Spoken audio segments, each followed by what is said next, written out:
Professor Ahmed, Assalamu alaikum. Thank you for joining me. Thank you for your generous time. And Walaikum assalam. It's a pleasure to be here. Thank you. uh, your own background and your own, just as by way of introduction, you have an MA and a PhD in Islamic Studies from Princeton University. Correct. You've also taught across the Muslim world and across the world in Cairo, American University of Cairo, International Institute of Islamic Thought in Malaysia, American University of Sharjah, and University of Texas at Austin. And I mean, I'm interested to know about your own personal journey, if possible, your own intellectual journey, and the way that you pursued them. Because look, in all honesty, I really didn't go to university to acquire some sort of credential, or as they say in America, just to get a piece of paper, by which they mean the degree. I was genuinely interested from my earliest days in the pursuit of knowledge. And I was always an intensely curious person from my childhood. I was interested in and remain interested in all manner of subjects and things. And so I never saw myself as being limited to one topic or one area. And I have always viewed the full range of sciences, of ulum, to be of interest to me to some degree or another. And of course, I mean the sciences and ulum, the Arabic word in a more traditional sense. There's plenty of modern subjects which I have no interest in whatsoever that may indeed have degree programs or even university departments devoted to them. I have no interest in accountancy, for example, or things of that nature. Or even certain uses of mathematics I have no interest in. I like probability and statistics, but I have absolutely no interest whatsoever in what so-called actuarial science that's used by insurance companies, or the use of mathematics in the financial sector. A lot of these modern applications don't interest me. So when I went to university, I really didn't know what to declare as in America it's called a major. Maybe I'm not sure what they call it in India, if they use this terminology now or not. But I really wasn't sure about what to declare as a degree program or as a specialization. And I just knew that at that time anyhow, my inclinations were more toward science, the hard sciences, natural sciences, and things like this. And so I thought, all right, well, maybe engineering would be good. And so I went into a university called Purdue University. It's a very well-known university in the United States that's famous for engineering and science and mathematics, but mainly engineering. Big claim to fame. So I actually started out there in the and after the first year, I think after the first year you had to declare some kind of a specialization and then apply within the university to those separate engineering departments, whether it would be electrical or mechanical or industrial or what have you. And so I always had a fascination with airplanes and rockets and flight and rocketry and these kind of things. So I went into that. And I did it for years, and it was very interesting, and there was a lot of mathematics involved. And then I found myself losing interest and was more interested in more sort of theoretical pursuits. And I also wanted to have some opportunity to take some humanities classes. And so for this reason, I just almost before the final year of university, I changed. And you can do that in the United States. It's, it may involve certain, aside from administrative, it may involve you having to make up certain subjects, take certain courses, depending on what the change is and how radical the shift is. but I don't know that you can do that in other countries. But anyhow, so that's what I did. And so I decided, well, maybe mathematics would be good because I'd always liked mathematics and was very interested in many dimensions of mathematics. And so that's what I did. But at the same time, I was taking many classes in philosophy. And I was becoming quite interested in Islamic philosophy in particular. I actually then started reading a great deal on my own. And then I found that I was quite interested in 2 or 3 figures in particular. There wasn't a lot of things available in English at the time. There wasn't, the internet did not exist in the form that it does today. There were no websites. There was email, and very few people even knew about email. I knew about email because in engineering school, everybody had email, and we would email each other, and it was this weird thing, that other people didn't know what it was at the time. So you had to go to libraries to find out a lot of information, use encyclopedias and things like this. And so I became quite interested in Ibn Sina and Muhyiddin ibn Arabi. And I had heard things about someone named Mullah Sadra, about whom I couldn't find too much information. And then I had to, find other books and get them through what was at the time. They still have that. It's called interlibrary loan. If the library in your locality doesn't have a book, you can, through a network of libraries in the US, request the book from another library. So this is what was happening. And so I found myself reading these things in translation. And I had spent a few years in Saudi Arabia as a teenager because my father, rahimahullah, had been teaching there. He was also a professor, a sociologist. And so I had some basic understanding of Arabic, and I had an Arabic English dictionary. And so I thought, really, we should try and read these things in the original. And through interlibrary loan, I got some books in Arabic. And in fact, of the Fusus al-Hikam, and I started reading that, and it was quite difficult, but I was figuring it out. And then I was taking classes in Arabic. And so when I finished, I decided that I should study Arabic. And that was not an end in itself, but a means toward accessing the full range of the Islamic intellectual tradition. And so when I completed my work at Purdue University, I ended up after that at Indiana University, which is in the same more or less area. It's 120 miles to the south of that university in another city called Bloomington, Indiana. So then I went there for Arabic, and I did Arabic there, took Arabic classes for 2 semesters, 1 academic year. And then I got a scholarship to take part in a program to learn Arabic in Cairo at the American University in Cairo. And so then I spent a year there, and that time I finished my MA, and then I liked it very much in Cairo, and I stayed on there and was taking many classes and perfecting my Arabic and collecting books from my library. So I stayed on another year beyond that. And so by then I already had gotten my Bachelor's of Science degree in mathematics, and then I'd gotten my MA in Arabic. And then I applied to different places and ended up going to Princeton University in Princeton, New Jersey. And from there, I obtained my MA and PhD in Islamic Studies many years later. So that's sort of the background. That's the story. After that, I went on to teach at various places. You've already sort of recited my resume. So that's kind of the background. But I think my point is that I really wasn't interested in becoming an engineer or becoming an academic or becoming anything really.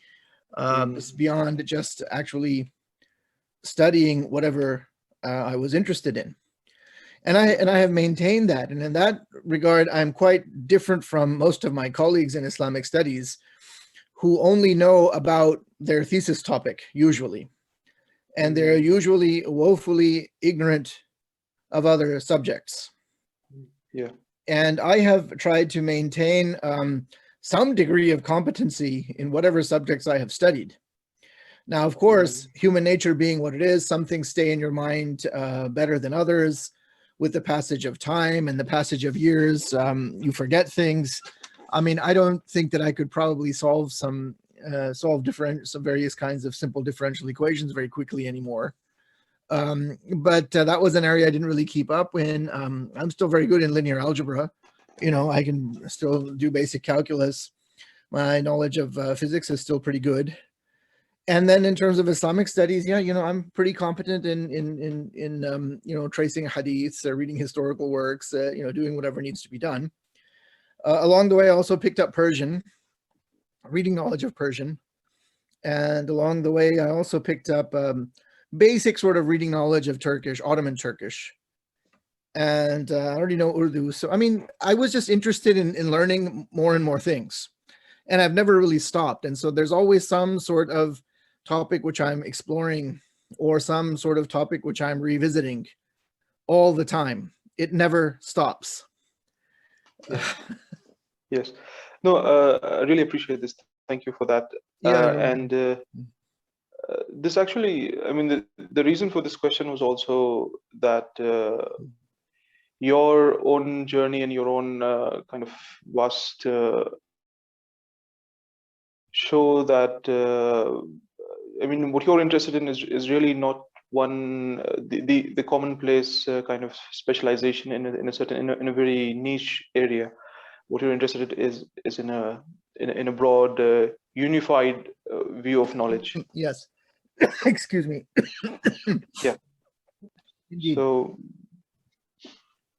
I suppose that's a good way to discuss the idea of knowledge in that unified sense. I mean, what is knowledge, and essentially what is philosophy? Because you're interested in Islamic philosophy.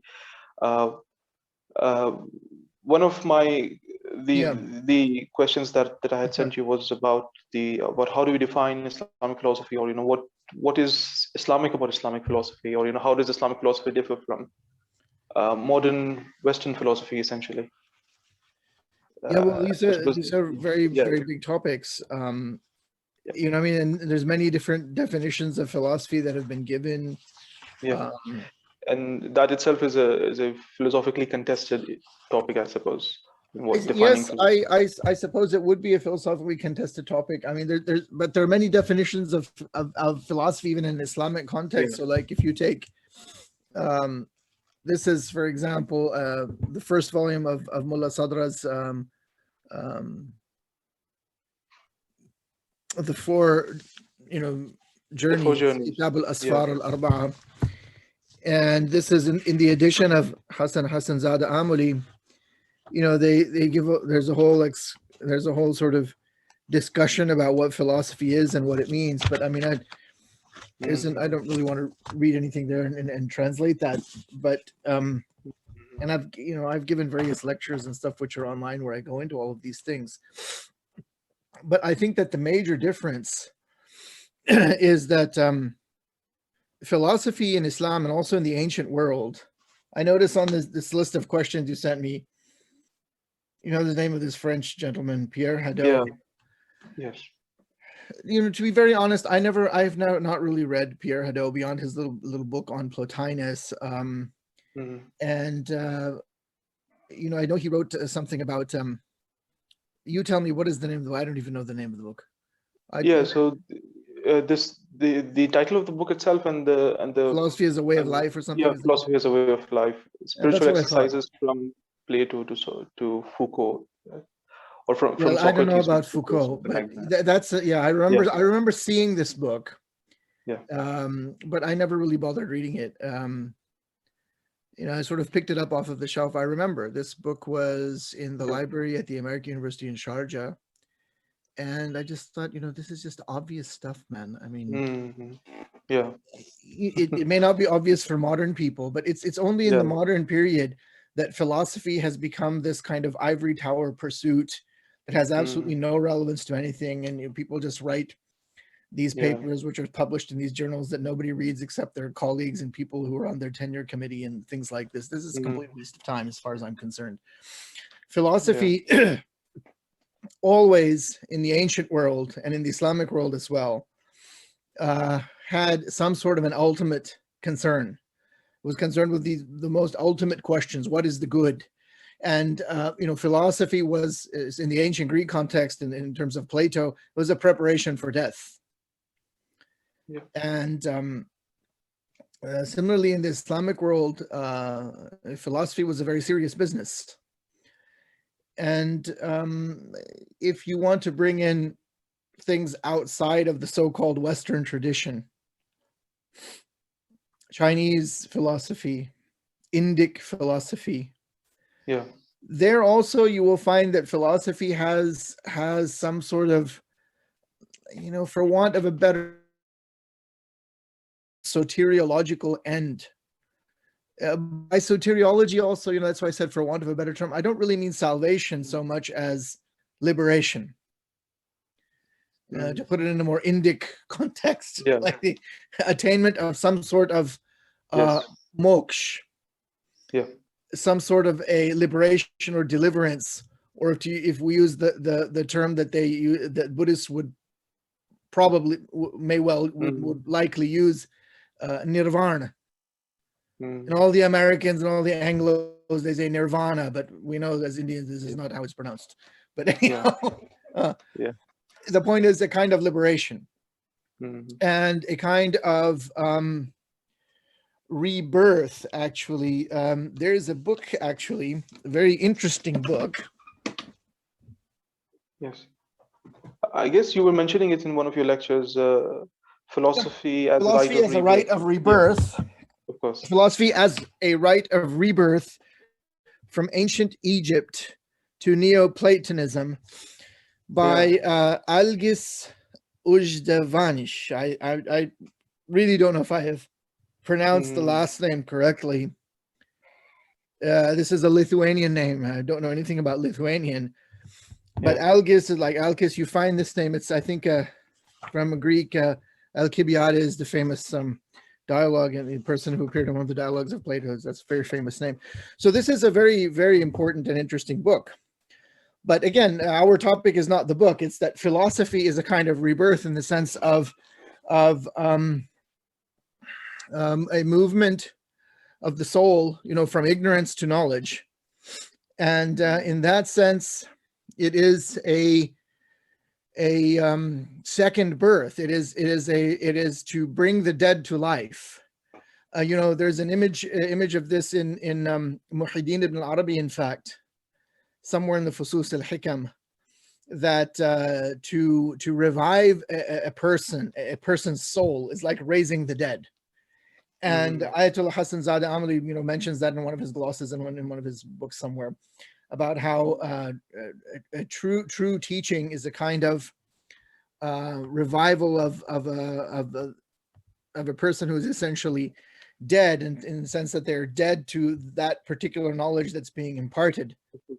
And through the process of that imparting of knowledge, they become as resurrected, or they come truly to life, as it were. And all of this is absent in the modern world.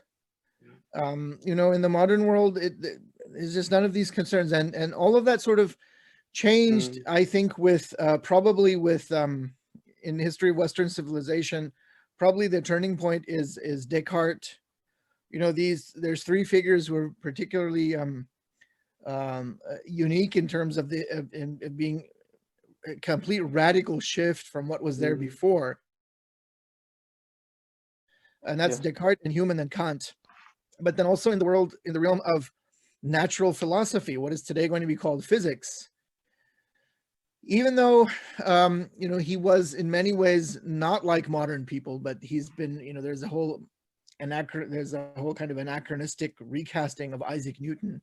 But Isaac Newton's Principia, his investigations in mechanics, really change the worldview.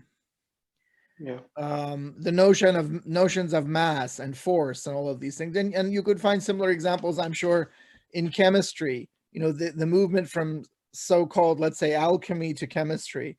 And in the context of mechanics, well, Newton is interested in all sorts of things, but the big problem really was celestial mechanics. And so a kind of shift from not just the Ptolemaic worldview, but the discarding of the notions which we find in astrology, from astrology to astronomy, although in the ancient world, the two terms were used interchangeably. So there's a tremendous paradigm shift that takes place with these figures. And anyway, there were many other historical developments, and here we are. But I am not really interested in modern philosophy.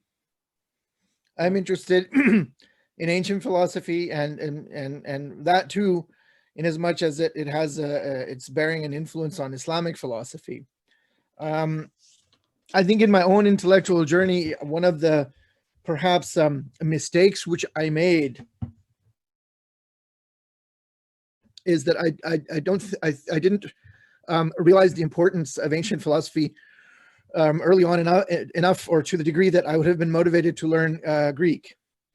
And I wish I had done that. I think that maybe there's still time. But yeah, I wish I had done that so that I could, access some of these great works of Plato and Aristotle and Proclus and others in the original, because I have many different translations of these works, and they're quite different. And of course, there's lots of bits and pieces of Aristotle in Arabic as well, especially the Metaphysics, and they're different from the the English translations and versions that we have now. And that's a whole other field and area of investigation. Anyway. Yeah. So there's a couple of points which I'd like to pick up from these. Sure. Firstly, the idea of giving life to the dead. Knowledge is giving life to the dead. Yeah. Is something which also reminds me of the Quranic verse, of course, that God is calling you to something which gives you life. Lima yuhyikum. Istajibu lillahi wa rasuli idha da'akum lima yuhyikum, of course. Yeah. And this I suppose heed the call life of Allah and his messenger to what brings you to life, something to that effect, what you said. Yes. Yeah. Yes. This essential life-giving task of philosophy is something which seems to have been lost on modern philosophy, and not in a general sense, but I suppose because Toshihiko Izutsu, for example, I was mentioning earlier in my email that he has an essay on small essay, in which he actually looks commendably on certain aspects of modern existentialism. For example, Jean-Paul Sartre has this depiction in his novel Nausea, where he's experiencing this unio mystica with a tree in front of him, and yes. So, that comes off like a very mystical kind of experience or description. There are some elements, of course, which try to retain this ancient wisdom of philosophy as life-giving force in the modern world itself. And would you be able to say a bit more about that? Do you think there are any specific thinkers or sorry, my video got disconnected. Just a second. Yeah. No problem. Yes. So I don't know. I'm not very interested in modern philosophy. Maybe there are figures out there, but I seriously doubt it. And the example you gave is an interesting one. Izutsu was distinguishing between the two, and to use the term existentialism in reference to Islam is just confusing. I'm not, even when we talk about things in the Islamic tradition, I try and my best to avoid using certain words, because the history of the English language is very much in terms of this kind of vocabulary closely intertwined with the history of Christianity and the Christian church and the Christian denominations. So when you say prayer or supplication or sin, even, these are all very problematic terms. And similarly, when you say existentialism, Islamic existentialism, nobody ever called it that. Yeah. Nobody ever called it that. In terms of if what Izutsu is talking about is maybe wahdatul wujud with reference to Muhyiddin ibn al-Arabi, and it would be some, the unicity of being or the unicity of existence, and there would have been maybe some other term would have been favored or used or would be employed in reference to Mullah Sadra. So to say that, I find that all very problematic. And that story of Jean-Paul Sartre was an athist. Yeah. So right there, you already have a tremendous difference between him and someone like Sadruddin Muhammad al-Shirazi, Mullah Sadra. Forget it. Yeah. This is completely different. And the character in that story, is overwhelmed by all of this, and he feels nauseous. Yeah. And I don't think that is an intellective experience. It's not a kashf. It's not a kind of a Gnostic direct vision or mushahada of the nature of things. Yes. And so I find all of that to be quite problematic. So I don't think there's anything in common between Jean-Paul Sartre and Mullah Sadra. I think there's a famous comparative study that was done on comparing Heidegger to Mullah Sadra. I think that gentleman completely wasted his time. You have to have some basis of comparison. Far more fruitful comparisons could be made between Mullah Sadra, for example, and Plotinus, or Mullah Sadra, and if you want to move in the Eastern, more to the east of the Islamic world, then you would go to the Indic world, and there are very interesting things there in one of the streams within the Indic tradition, namely the Advaita Vedanta, the non-dualistic Vedanta school. Yes. So I think there are tremendous differences, and the very idea that they have just sort of renounced this notion that there is some sort of an ultimate truth. I mean, much of modern philosophy, many modern philosophers, they subscribe to some form of relativism, and the modern world is very much based just on relativism. True. So I don't really think there's a lot in common there. Yes. And that there's really not in common with ancient philosophy either. The modern thought, modern philosophy is really a complete rupture with tradition with a capital T, if you want to use the term much liked by figures such as Rene Guenon. And I think that there is something to such a notion of tradition, although I'm not in 100% agreement with everything that we find in the so-called perennialist school. Many people have started calling it the perennialist school. I wonder what Guenon would have thought of that. But I have more in mind when I say perennialist figures like Schuon and company. Anyhow, I think that there is a tremendous rupture between the world of tradition with a capital T, yes, and the modern world. And I think so. It was at this point that we forgot to record the next half an hour of our conversation. So there is this gap in between. However, I felt that the discussion that we had and the points that were made are really important. So what I'm going to do is I'm going to give a brief summary of that part of the conversation before you can listen to the rest of it. So regarding our discussion of Islamic philosophy, what defines or what makes it unique, or what makes Islamic philosophy unique, my suggestion was that perhaps it is mysticism, the element of mysticism.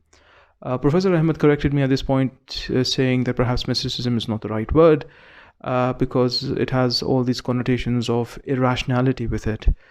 At which point I basically offered my understanding of what I meant by saying that Islamic philosophy has this central element of mysticism. I said that perhaps what I mean is knowledge by presence, or intuitive knowledge, which or knowledge which is from this other faculty called, the heart, you could say, and which basically, because the other form of knowledge that is popularly accepted or seen in philosophy is the pure ratiocination, which is pure mental, or purely mental attempts at trying to understand something. Whereas in one moment of intuition, or in one moment of, for lack of a better term, intuition, or what might be termed knowledge by presence, you grasp, you get a different kind of grasp of the same reality. So this was an important point, of course. And with mysticism, we must also mention that tazkiyah is the precondition for marifa in Islamic tradition, i.e. the self-purification is necessary for genuine gnosis, or genuine knowledge of God. And this is, of course, also a point, not exactly the same point, but a similar point is found in ancient Greek and Hellenistic philosophy, which is something which Pierre Hadot, the French philosopher scholar of ancient Greek philosophy, pointed out in his book Philosophy as a Way of Life. Professor Ahmad mentioned that he had first encountered this book back in his university days, and he said that he wasn't really much impressed. Although he hasn't really read it in detail, but the basic idea was something he found quite obvious, and that didn't need stating. So if you are familiar with ancient philosophy, you know these things, that philosophy was much more than the what it has come to be in contemporary times, an abstract academic discipline. It was a way of life, a thorough, comprehensive way of life. At this point, Professor suggested another book which might be a better introduction to these aspects of philosophy, entitled Philosophy as a Rite of Rebirth, by a certain author, the name of which I'm forgetting.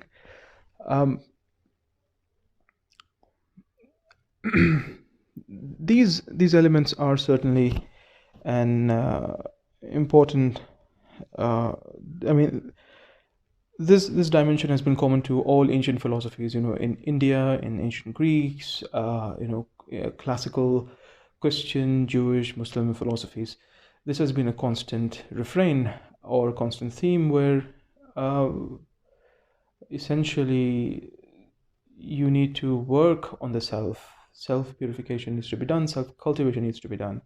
This is in contradistinction to the modern Cartesian idea of the self, in which any self essentially can come to know everything, whereas in these traditions, only a refined self can come to know the most important things, or can come to the most refined knowledge.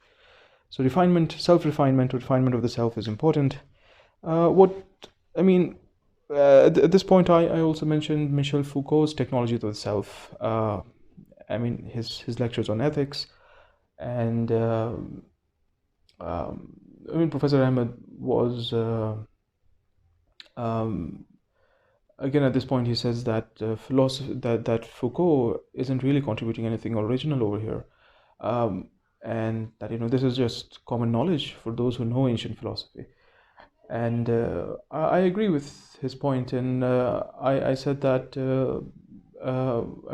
these attempts at theorization. Of course, Foucault was also a critic of modern subjectivity, modern Cartesian subjectivity. And I said that these attempts at theorization are attempts to retrieve that what we have lost with the onset of modernity. I guess Foucault wouldn't directly make that point, but it seems quite evident that at least his ethical project is an attempt to retrieve ancient virtues, or ancient ethical values.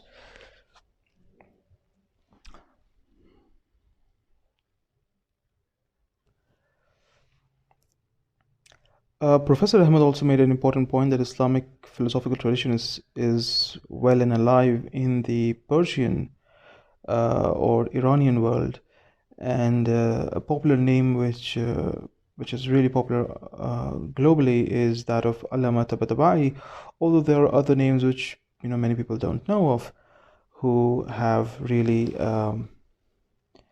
who have been working in contemporary times within the same tradition of Mullah Sadra and that of classical Islamic philosophy. The professor also mentioned that presently the situation of philosophy in the Sunni world is very abysmal, and of course there's a large amount of anti-intellectualism in these cultures. But perhaps, he also mentioned that there is a group of anti-intellectual, there is an anti-intellectual group within the Shia tradition as well, which seem to be a modern phenomenon. And however, this, we could say that perhaps since the time since the ascendancy of the Ghazalian and Ash'ari nominalism, you had these things caught up more, and which could have been one of the reasons which led to the present situation. Of course, there could be many other social political factors. However, on the level of ideas, perhaps this contributed to the situation that we are in. And this was an important point which I found in our discussion. This really fascinated me. So I'd like to read out some of the discussion, some of the quotation from these sources. So the first quotation which I'd like to read is from this book by a contemporary Iranian philosopher, Mahdi Hayri Yazdi, which was written in Persian, titled Ilm Kulli, Universal Science, An Introduction to Islamic Metaphysics. So it has been published by Brill and the Shia Institute,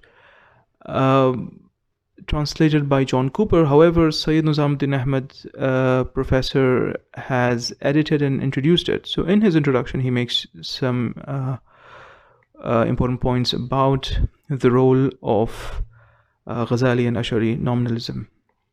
So I'd like to read a few extracts from the exact book, which actually the professor read from in our conversation.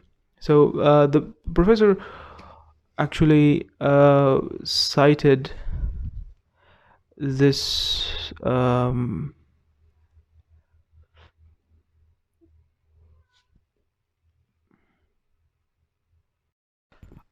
before I actually read the extract, we can look at some of the ideas behind this thing, which was a part of our discussion with the professor.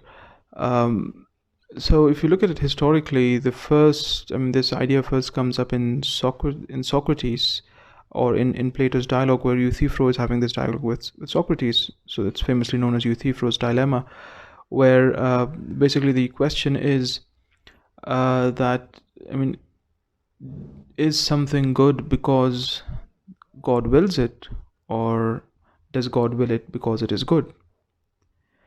And within the Islamic tradition itself, you find that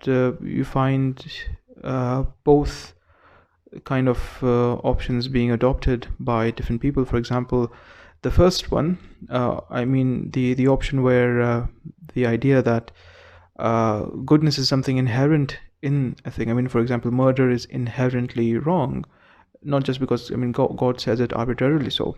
Or for example, wine is inherently not good to drink.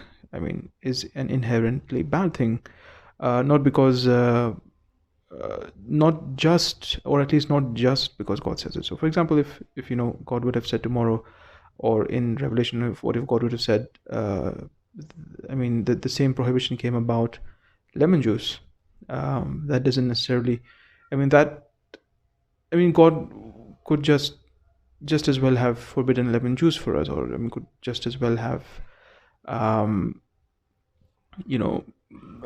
commanded us to do something morally problematic or morally wrong, murder. The idea, when you take that to its extreme, seems problematic because, because if essentially Ash'aris have to uphold this moral ontological relativism, because morality only has meaning through this external kind of sanction by God through scripture and through revelation. So this nominalism parallels the change in European intellectual history that we find, and of course there the famous name associated with is William of Ockham. And at this point the professor read from a paragraph quoted in his book, or in the book that he edited at some length, and I'll just read the paragraph again. So this is from the book The Theological Roots of Modernity. The author is Michael Allen Gillespie, and the quote reads: "The epochal question that gave birth to the modern age arose out of a metaphysical or theological crisis within Christianity about the nature of God and thus the nature of being. This crisis was most evident as the nominalist revolution against scholasticism. This revolution in thought, however, was itself a reflection of a deeper transformation in the experience of existence as such. Scholastics in the High Middle Ages were ontologically realist. That is to say, they believed in the real existence of universals. Or to put the matter another way, they experienced the world as the instantiation of the categories of divine reason. They experienced, believed in, and asserted the ultimate reality not of particular things, but of universals, and they articulated this experience in a syllogistic logic that was perceived to correspond to or reflect divine reason. Creation itself was the embodiment of this reason, and man, as the rational animal, and imago Dei, stood at the pinnacle of this creation, guided by a natural telos and a divinely revealed supernatural goal. Nominalism turned this world on its head. For the nominalist, all real being was individual or particular, and universals were thus mere fictions. Words did not point to real universal entities, but were merely signs useful for human understanding. Creation was radically particular, and thus not teleological. As a result, God could not be understood by human reason, but only by biblical revelation or mystical experience." So this is quite an extensive quote from the book, but it makes the point. And the professor, at the end of his introduction in the book, says, encapsulates this trajectory in the case of Ash'ari and Ghazali,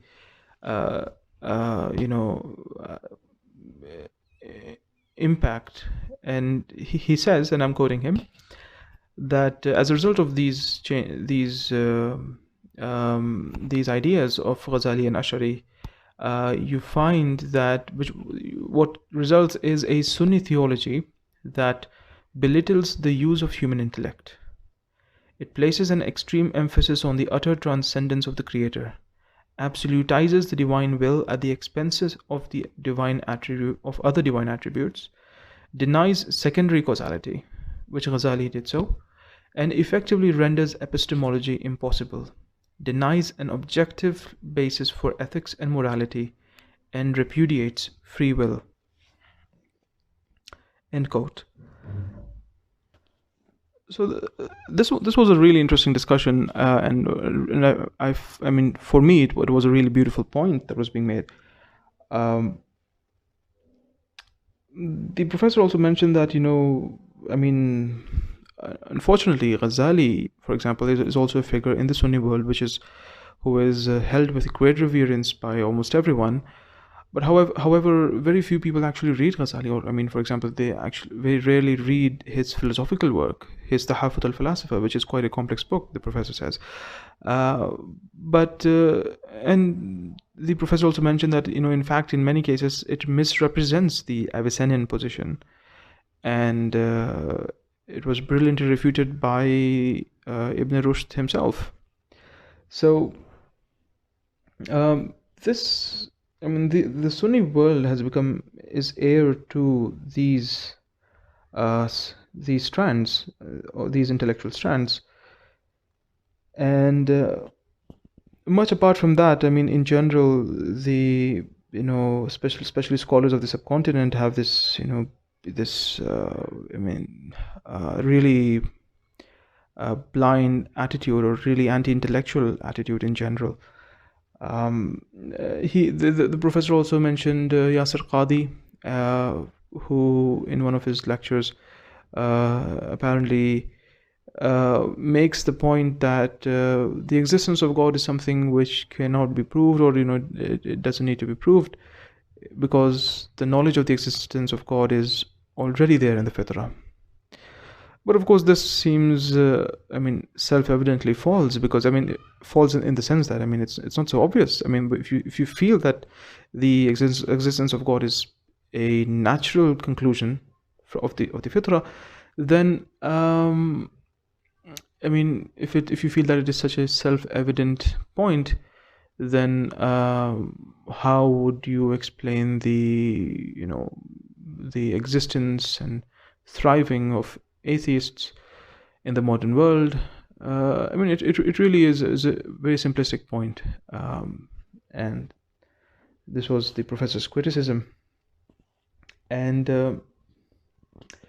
at the end, I also pointed out that the same point about the same point about nominalism and its role in the creation of the modern world was a point which I actually first picked up in Charles Taylor. Of course, I'm referring to his famous book, The Secular Age. And at this point, I read a few lines from the book, which this is from the direct end of the book, in the epilogue. However, Charles Taylor also makes this point in some of the previous chapters. I think especially in chapter 3.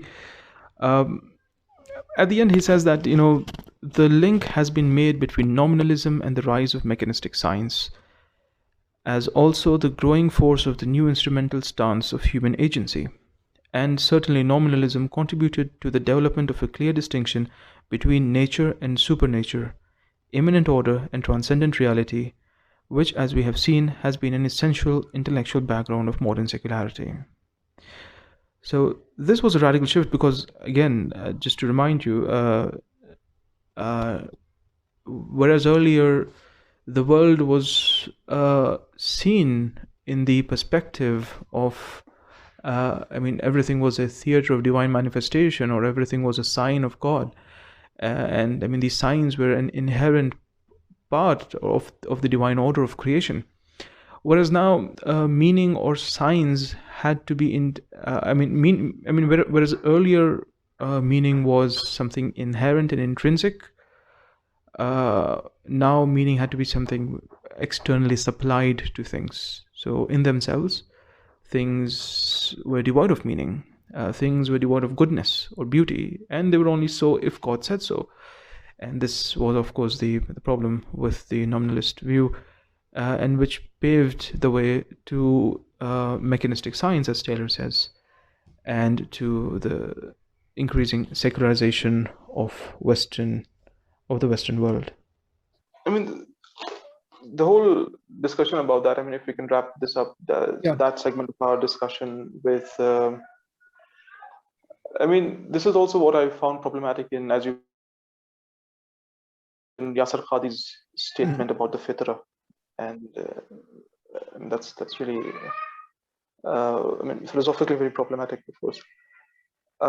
So this actually sums up one aspect of the discussion that I wanted to do with you. Of course, the other aspect is, of course, perennialism or traditionalism. And but before we go that, could we perhaps explore a little bit another tangent, which, for example, on your Facebook page, I found a really good translation of Khabre Tahir-e-Ishq Sun by Siraj Aurangabadi. Sure, we can do that. I just want to say one other thing about Of course, please. yes, before we got cut off, and that is that yes, so Sunni, so it's not just in the realm of law, but this kind of irrationality or not irrational, but anti-intellectualism, and it extends to areas outside of law. But I want to say that the position of rational good and evil, or al-husn wal-qub al-aqliyan, does not mean that we necessarily know in every single instance the reason for a law. So I could not tell you why there are 5 prayers rather than some other number. Yeah. What we can conclude is that yes, that some sort of right of worship is incumbent upon human beings, is a duty that we owe to Allah subhanahu wa ta'ala. You know, how it is done, this comes from revelation. So it's not this idea that, you know, we have an explanation for every single thing. But then there are other things which are obvious and which, you know, are independent, and, you know, revelation simply confirms. And those are the kinds of commonalities that you will find in every proper religion, such as that murder is evil, for example, or that lying is a sin or is unethical, or, you know, however you want to say it. So yeah, that's I think where I wanted to conclude with that. But I do think that this Sunni, or really, to be very specific about Ash'ari, nominalism was a major factor, I think, in and then of course Al-Ghazali advocated in place of falsafa some version of Sufism. And, you know, there's always been a kind of anti-intellectual tendency among certain Sufis, not all. And I think that the school of Muhyiddin ibn al-Arabi, the people who were heavily influenced by him, I mean his immediate circle in his later life, the people who gravitated around him and were studying the Fusus al-Hikam, people, and then who gravitated around Sadruddin Qunwi afterwards, these were people who were very well trained in Abyssinian philosophy. And so I think that trend is a very different one from the rest of Sufism. And so, you know, a text like the Fusus al-Hikam was was read all over the Muslim world. But I think that it was read by an elite that was spread around the Muslim world. So it had a wide dissemination, but I don't think that it was a very deep dissemination in the sense that it wasn't a book that everybody was reading. So anyhow, these are, I think, some of the major factors that led to that. And also, by the way, the Fusus al-Hikam as a text is also something which is very much liked in many Shia circles, even though Muhyiddin al-Arabi was without any doubt a Sunni Muslim. Yeah. Speaking of wide dissemination,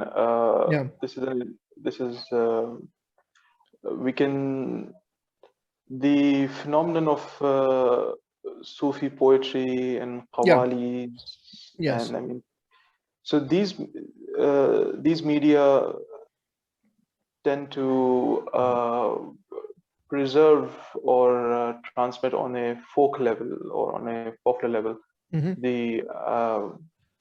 those same, I mean, quite profound philosophical, I suppose. I mean, it's not a philosophical system per se, but it is. I mean, these mysteries or this discourse. Mysteries is a good word. Yeah. for example, Yeah. I mean, there's a popular qawwali by actually the writer of it of that poem is a contemporary writer, Niyaz Khialvi, but through Nusrat Fateh Ali Khan's adaptation of it, it became really popular, called "Tumhe Gorag Dhanda Ho." Yeah, that's a very, very famous one, and many Yes. people have sang it. And Yes. interestingly enough, the late Shihab Ahmad, whom I knew, Of course. He calls attention to brings this up in his Islam. very interesting but very weird book at the same time. What is Islam? In some ways, and he brings that up there. So this kind of Sufi poetry and qawwali was a means through which many of these very, very profound ideas were spread around to people, some of whom who may even have been illiterate, who may even be illiterate and not able or not educated enough to read a book like the Fusus. I think it's a very tough book, really. I think it's probably one of the hardest books in the Islamic tradition. So those were avenues and means by which these ideas were very widely disseminated. And I think that's very true also in the more literary and educated circles, also in the sense of the people who are at least making the poetry. The poetry that the kind of poetry that we find in Hafiz, but also Fakhruddin Iraqi. This is all Persian poetry. So I mean, the people who are writing that poetry or writing it down, preserving, the authors, so to speak, of that poetry. But then at the same time, this is all very oral. I don't know of people who actually read. Hafiz is to be recited. And so many people know this in Persianate cultures, in Persianate societies before modern times. In Iran, it's probably still true. But in India, Pakistan, these things have fallen by the wayside. People would know a lot of these things by heart. And many of the famous ghazals or other poetic compositions, Hazrat Amir Khusro in the context of the subcontinent would have been very well known. And now it's really only through qawwali that anybody knows anything of this kind anymore on a wide, popular sort of level of, shall we say, pop culture. Even in Persian, although they usually don't understand or they mispronounce the stuff, but that there's a lot of important verses in Persian, which all of these different qawwals sing. It's not just Nusrat Fateh Ali Khan. There's a lot of people. Of course. Yeah. Speaking of Shahab Ahmed's book, What is Islam? I mean, I actually found a lot of references to poetry and qawwalis throughout the whole book, right? This is true. This was Shahab was very interested in these things. Yeah. In fact, I remember I went to a concert with him of Abda Parveen in New York a long time ago. Yeah. Must have been 1993. But there's a lot of that kind of material there.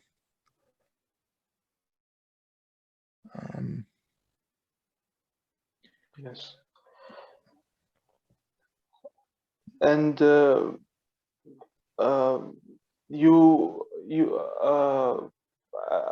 wonder if you've also, I mean, I found a couple of translations on your Facebook. For example, I found one which I remember now, Siraj Aurangabadi's ghazal. Are there any other translations that you've done? I think whatever I've done, I've put them up on Facebook. There might be some, that's not an area in which I really work. It so happened that in those instances, there have been occasions in the past where people have said, can you explain what this means to me? And then I would just sort of explain it and just write it down and, just put it up on Facebook or wherever. But I don't have any sort of published work of that or any kind of research on that topic. And whatever I have done is very small. It's only a few. It's all up on my social media. Mir Taqi Mir, and maybe a couple of others. Yes. I mean,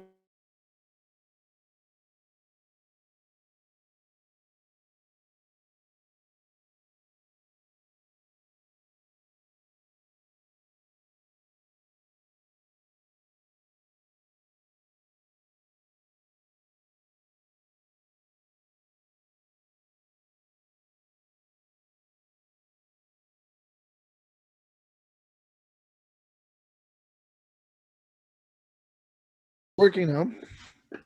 yeah, sorry, I think it was a problem from my end. The connection got It happens. disconnected. It's all right. Yeah.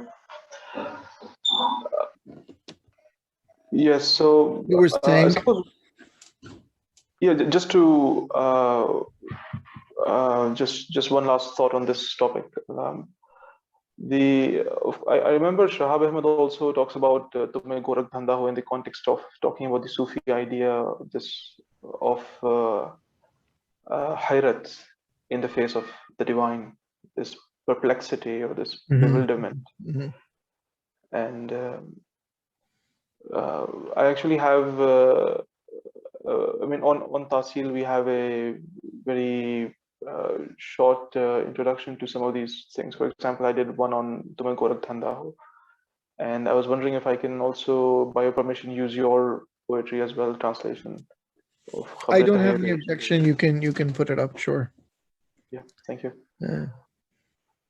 So coming to the next topic of Yes. perennial philosophy or traditionalism, which is Yes. something Yes. which is a really broad area. Of course, I've listened to your podcasts on this as well, so I have some idea of your general views on these. And you discuss more on Rene Guenon, and you've, I mean, my question is, of course, looking at Guenon and Schuon in comparison. And for example, some of these, the entire idea of the transcendent unity, elaborates in more detail, and I mean, it takes a specific shape in Schuon's writings. And your comments about that, please. I am not an adherent of the transcendent unity of religions. That's a doctrine which is very big among the perennialists, the followers of Frithjof Schuon. He wrote a book of that same title, and I read that book very carefully, more than once. I think that it is a very problematic notion to uphold if you want to say that you are a Muslim. If you want to espouse such a doctrine and say that you are a scholar of comparative religion or a student of comparative religion or an independent thinker or whatever you may want to say, but I think it's very difficult to espouse such a belief and then stay a Muslim. I just don't think it's possible. So the doctrine of the transcendent unity of religions is really that all of the religions which are actually revealed, Mormonism,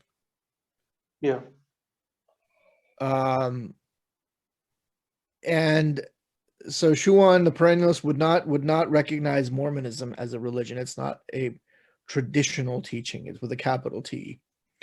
The same would apply to, let's say, Baha'ism, Qadianis, whatever. Oddly enough, anything that comes after Islam. So the perennialist followers of Frithjof Schuon would say that Islam is a proper religion. They would recognize it as a religion. They would recognize Christianity. And of course, Christianity there, they would say Catholicism and the Eastern Orthodox. Protestantism, no. Protestantism is a deviation. Judaism, my understanding is they would accept that if it's Orthodox Judaism. You know, Judaism without Judaism without Sharia, or, you know, what in Hebrew would be Judaism, you know, without the Mosaic law, without the halakha, you know, without adherence to the positive and negative commandments, you know, the awamir and nawahi of the Torah, they wouldn't accept. And,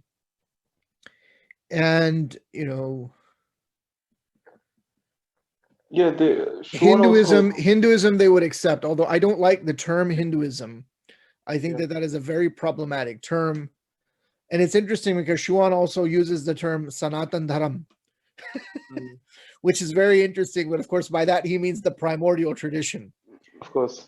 So, you know, the Indic tradition, I prefer to speak of the Vedic tradition. I think I don't know if he would say that or would have said that, but anyhow, they would have accepted that. And although Guenon did not in the beginning, he was corrected by Kumaraswamy, and then he acknowledged him. So they would accept Buddhism as well. And you know, Schuon has and it's noteworthy, I think, that he wrote and mind you, his books are very interesting reading. He wrote a book called In the Tracks of Buddhism. So they would say that these are all religions, and that any genuine religion has to have three elements. One is a doctrine on ultimate reality, a doctrine of the real, a metaphysical teaching on the nature of the real, the ultimate reality, metaphysical teaching, right? And they loved this term metaphysics. And then there must be a method of concentration upon the real. And the third thing they would say is the practice of the virtues. Now, what they don't elaborate in those 3 points, but which I've already underlined here, is that it's got to be one of these proper revealed religions. It can't be something which was just made up recently. And even then, you know, Protestantism, I think, is highly problematic for them. So all of these religions, they're all equally valid. And I forgot to mention Shinto. They talk about Shinto. I don't know what the status of Zoroastrianism would be, or if Schuon ever expressed his. And also Native American religion. Yes, thank you. And the Native American, the Amerindian, yes, they were very interested in that kind of North American Amerindian shamanistic teaching, for want of a better term. Yep. Yeah. So in terms of others, I don't know how much, you know, he explicitly spoke about, but all of these religions are equally valid right now. If the provision they throw in really is that if there, and this is where it becomes a little bit problematic, is that, you know, if there is an authentic esoteric teaching, and that's a big if. And so that's why people like, you know, that's why Guenon became a Muslim, because he didn't undergo a conversion experience. You know, like to cite an example of a famous modern Muslim, a convert to Islam from the 20th century, you know, like Malcolm X. He doesn't undergo some sort of a conversion experience, or he doesn't undergo a conversion experience of somewhat different kind, let's say, of Maurice Bucaille, for example, if you remember this French surgeon who studied the Quran, what have you, wrote this famous book, Bible, Quran, and Science. These kind of conversions wasn't a conversion experience. He consciously adopted Islam because he was looking for a living connection or initiatic chain. So where is this initiatic chain in Catholicism? Did it ever exist? You know, and they talk about the Orthodox Hesychast tradition. They talk about these different sort of things. Does that really exist? Is it a genuine initiatic teaching? These are all very difficult questions. But my real problem is that I simply cannot see how you can say that all of these are equally valid, in the sense that a person can just go ahead and follow them. You see, because on the one hand, I mean, they might say, well, you know, the divine mercy is infinite and it will encompass these people, and so, and think you could make this kind of an argument. Yes, you could make that argument, but that doesn't mean that they're all equally valid. You know, if there is some solitary Tibetan monk somewhere up in the, you know, practicing the Vajrayana Buddhism, you know, the diamond adamantine vehicle, so-called Tibetan Buddhism. And so if there is some sort of a complete renunciate who is practicing, I don't know, the Nyingmapa path in a cave in Nepal, and he's never heard of Islam or anything else, and this is what he's doing, then Allah will judge him according to that, right? But then to say that, well, it just doesn't really matter, that's a very different sort of thing, and that's what they seem to be saying. I just do not think that that is possible. And they also seem to think that all of these revelations are equal. They're not. I'm speaking as a Muslim, as a you know, practicing Muslim, a Muslim who is trying to practice Islam. And I just don't think you can say this, because it is very clear. The Quran is in no uncertain terms states that the Torah that we have today has been corrupted, manipulated. It has been subject to redaction and human interventions and editing. Yes. And this is even the verdict of modern biblical criticism, which they don't like. And the same applies to the revelation which was received by Sayyidina Isa ibn Maryam, Salamullahi alayhima, known as the Injil in the Quran, what is termed as the Injil in the Quran. Where is the Injil of Sayyidina Isa alayhi salam? Where is it? He did not speak Greek. What we have is the gospel according to Matthew, the gospel according to, and you know, the Matthew, Mark, Luke, and John, according to these chaps, one by one. And it's in Greek, a language which it makes no sense to say that he knew this language. Why is it in Greek? Where's the Aramaic one? And why are there four? And there's contradictions and all sorts of problems between them. And moreover, this doctrine of the Trinity is simply not true. Whether you believe in the Quran or not, it makes no sense whatsoever. And people who are, you know, genuine theologians of that tradition, they know this.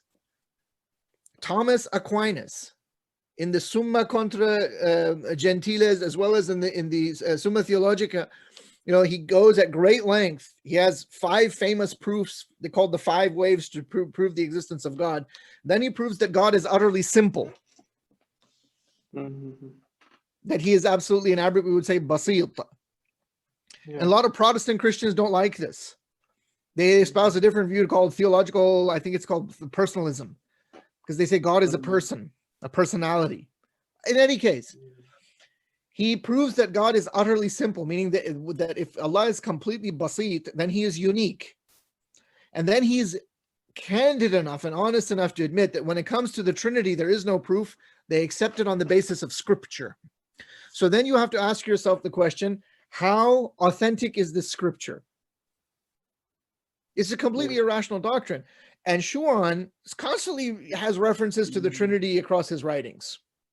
And it's very clear that he accepts the so-called Bible. I also don't like this term, the Bible. There's all sorts of Bibles out there. Bible is just a collection of books.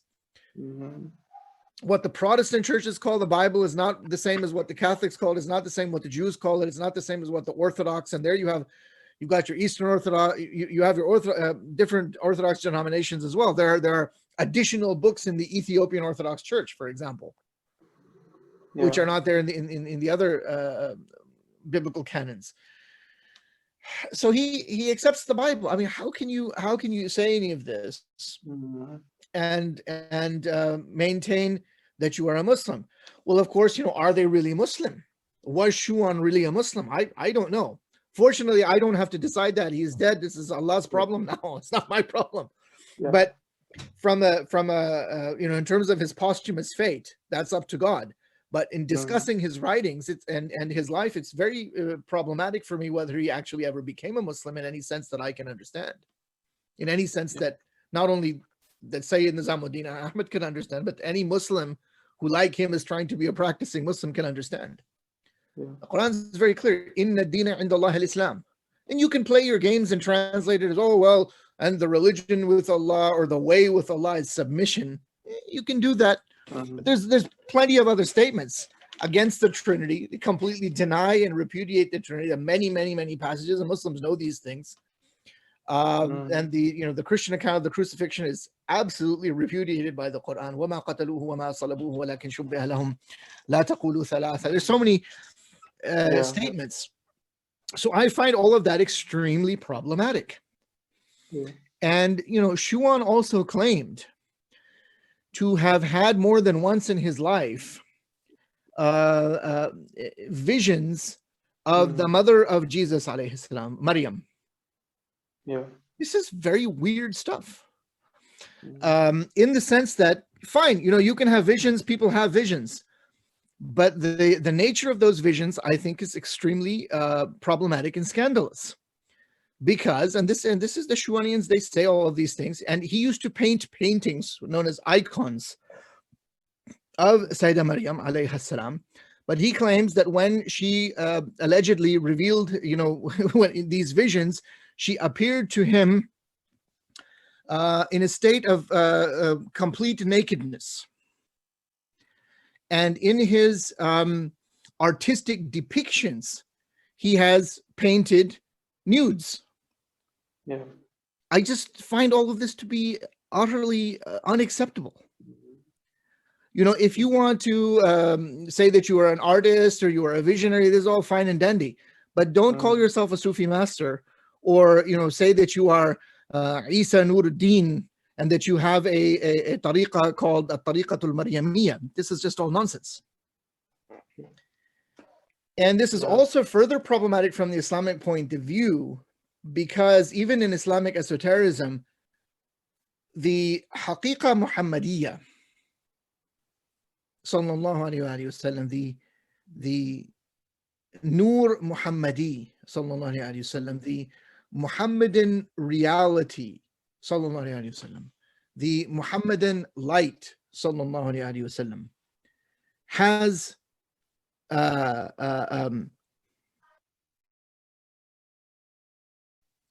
a kind of ontological rank, if that's the right term, above and beyond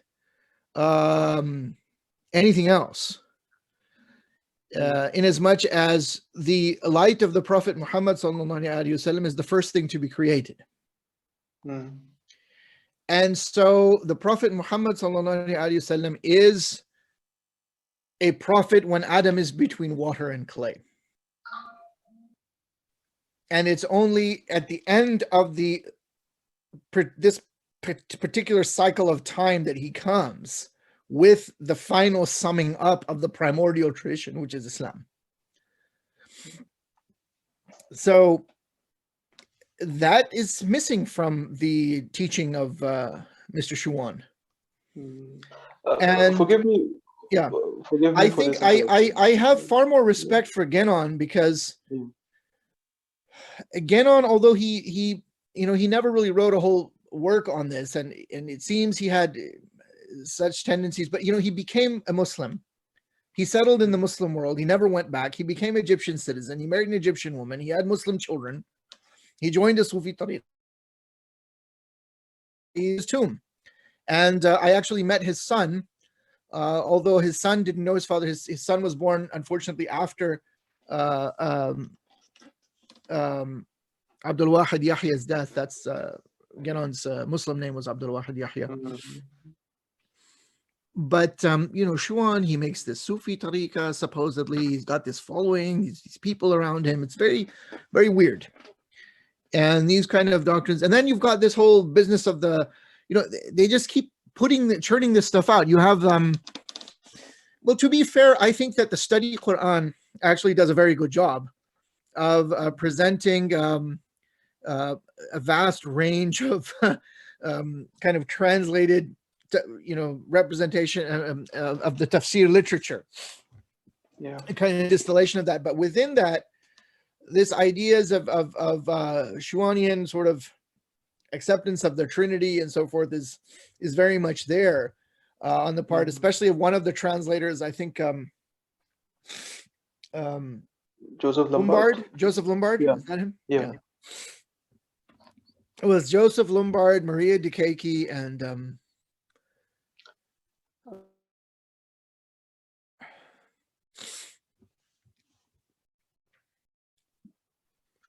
so I think that this whole transcendent unity of religions is extremely problematic. Yes. And I don't really think you can uphold that. Forgive me. There's a very weird passage, actually. I want to give this example from that book, The Transcendent Unity of Religions, in which he talks about, and he tries to justify and explain the actions the actions depicted. I don't think there's any basis for this, again, because I don't accept these books as being authentic, but there's an account of Dawood, Sayyidina Dawood alayhi salam, and how he had one of his generals who was married to Bathsheba put in the front line so that he would be killed, so that he could marry this woman because she was known to be a ravishing beauty, and so on and so forth. And he presents an elaborate sort of justification of all of this. And then it says that, and as a result, the child of the union, who I believe was Absalom died, and so on. So it's a very kooky passage, really. And, I remember I had occasion to meet one of the followers of Frithjof Schuon many years ago, a gentleman by the name of Whittle Perry, who did an excellent job in compiling a book called The Treasury of Traditional Wisdom. And he also was connected with, the Kumaraswamy's family or literary estate, and helped and had played a role in bringing out a lot of the writings of Kumaraswamy, and he is to be commended and thanked for that. But I remember when I met him, I mentioned this passage, and I said, well, how do you explain the other sorts of things then which are in the Bible that present the prophets in a very problematic light? How would you do that? And he said, of course, that he couldn't answer that, and you would have to ask a spiritual master, i.e. Schuon. And so I never had the good fortune of meeting Mr. Schuon in person, or ever having entered into correspondence with him, in which case I would most certainly have interrogated him on this matter. So I think this is all extremely problematic, to say the least. I mean, there's one point which you're mentioning about the Noor Muhammadiyya, the Haqiqa Muhammadiyya, which I mean, of course, as a Muslim, I mean, this is just on a theoretical level, which I'm entertaining the idea. Yes, of course. But it seems quite. I mean, what we are terming the Haqiqa Muhammadiyya seems to be given a different name in another tradition. For example, the Logos in Christianity. Would you say that? I mean, if it's not the same, does it have I mean, is that a parallel that can be seen over there? And is there some basis for making prove it this to me, parallel? because I don't look. We're really talking now about people's deepest sort of convictions and beliefs. Sure. And I'm happy to discuss anything from an academic point of view, but we have to be clear and make our allegiances known, especially when we're talking about religion. I am I do my best to practice Islam. I follow the 12er Ithna Ash'ari school in fiqh and in aqidah, and so I do not accept that what is called Christianity today, in any of its forms, whether it's Catholicism or Protestantism or Orthodoxy or any of the other so many different denominations, I think that that all of them bear very little relation to the genuine teaching of Isa ibn Maryam. Of course. And I do not accept the so-called New Testament any of it as definitely going back to Jesus alayhi salam. So when you say, well, the doctrine of the Logos, well, the doctrine of the Logos is there in the Gospel of John. In the beginning was the Word. So where is the basis for that? I do not recognize the Gospel of John. So if I don't recognize that, then that question is not a meaningful question for me. The question as you've posed it. Yeah. And I really wonder where that came from. I think that there is a tremendous influence of certain Greek ideas. Yeah. And the word logos in ancient Greek means many, many different things, and it means something it depends on who is using it and when. Yes. It has a particular meaning in certain, maybe in one of the pre-Socratics. I was it Heraclitus? I don't know, but obviously this word has a history. And it has a different meaning when it's used, as I said, depending on which thinker and when. It can simply mean discourse. It can have the sense of even a kind of a cosmic law. It can have many different senses. Of course. Yeah. So I don't think so. So, and one really wonders. I mean, so as I was saying, sort of Greek ideas were adopted in. I mean, you have in Plotinus, you have some kind of, not a trinity, but a ternary. You have the one, you have the world soul, you have, these the three hypostases, as they're called. You have ternaries in Chinese philosophy as well.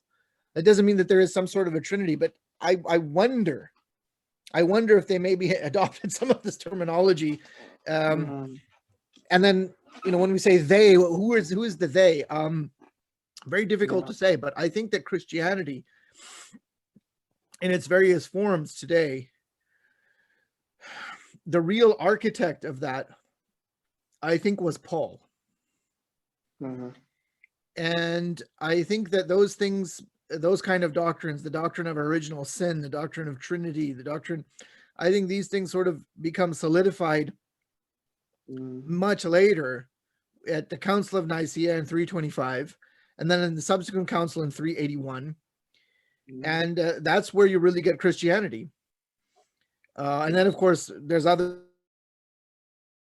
splits and things that happen. There's a split between the Catholics and the Orthodox and the Protestants, and it continues to this very day. So when you ask that question, I just say that, well, I don't accept the Gospel of John. So then, I don't want to do your work for you, but then you could shoot back and say, well, in the Quran, it refers to Isa alayhi salam as being a kalima. And, kalima can be translated as word. So what is the meaning of the term kalima there?